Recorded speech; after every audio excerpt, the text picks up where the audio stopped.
কৃষির কথা যখন বলি, কৃষি জমিকে বাদ দিয়ে, কৃষকের স্বার্থকে বাদ দিয়ে আমরা আসলে কৃষির কথা বলতে পারবো না। আমরা যখন কৃষির কথা বলি, আমরা কেবল জমির কথা বলি না বা কৃষি উপকরণের কথা বলি না, আমরা প্রথাগত জ্ঞানকেও কাজে লাগানোর কথা বলি। আজকাল মডার্ন এগ্রিকালচারের নামে অনেক কিছু এই দেশে নিয়ে আসার চেষ্টা করা হয়, যেটা অন্যান্য দেশে পরীক্ষামূলক পর্যায়ে আছে বা পরীক্ষা শেষ হয়ে যাওয়ার পরেও তারা অনুমতি দেয়নি। অন্যান্য দেশের সরকার অনুমতি দিতে চাইলেও হাইকোর্ট বা সুপ্রিম কোর্ট দেয়নি।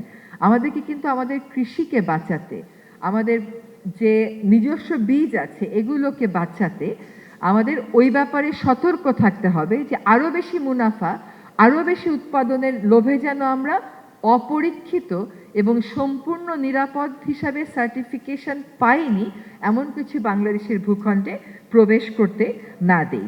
মধুপুর শালবন 44,000 একর শালবনটা এখন আছে 3,000 একর। এটা দীর্ঘদিন আমি কোর্টে আইনি লড়াই করেছিলাম, তারপরে কতগুলো ডিরেকশন সরকারের উপর এসছে। আপনারা জেনে খুশি হবেন, মে মাসের 22 তারিখে আমি মধুপুরে যাব।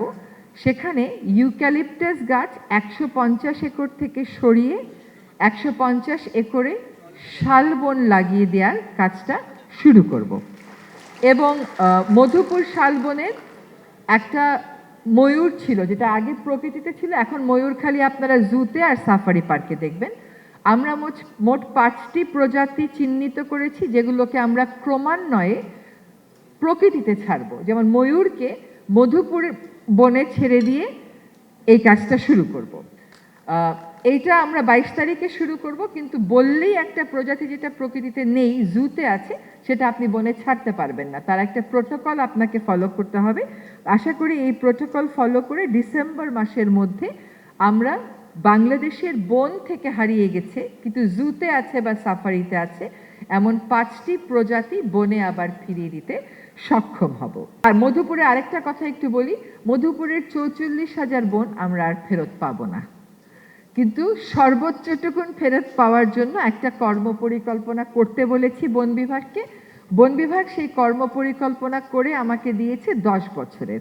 আমি বলেছি 10 বছর আমি এটা করতে পারবো না, এটা আগামী 3 বছরের মধ্যে এখনো যেটুকুন জায়গায় ইউক্যালিপটাস গাছ আছে, ধরেন 2022, 23 এবং 24-এ সামাজিক বনায়নের নামে যে ইউক্যালিপটাস গাছগুলো লাগানো হয়েছে, এইটা আমরা আগামী 1 বছরের মধ্যে ওই সকল ইউক্যালিপটাস গাছ সরিয়ে শাল বা অ্যাসোসিয়েটেড স্পিসিস লাগিয়ে দেব।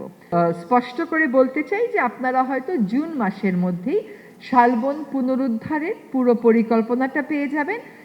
এটা তো মানতে হবে যে এই কাজটা 1 বছর বা 1.5 বছরে সম্ভব না। আমরা 3 বছরের একটা টার্গেট করে নামবো এবং এই 150 একরের যাত্রাটা দিয়েই আমরা কাজটা শুরু করে দেব। একই সাথে এই মধুপুর শালবনে যে সমস্ত প্রথাগত বনবাসী আছেন তাদের বন নির্ভর জীবিকা যেন ক্ষতিগ্রস্ত না হয় সেটাও দেখব। তারা আনারস চাষ করতে পারবেন, কিন্তু বাণিজ্যিকভাবে সেটা আর পারবেন না।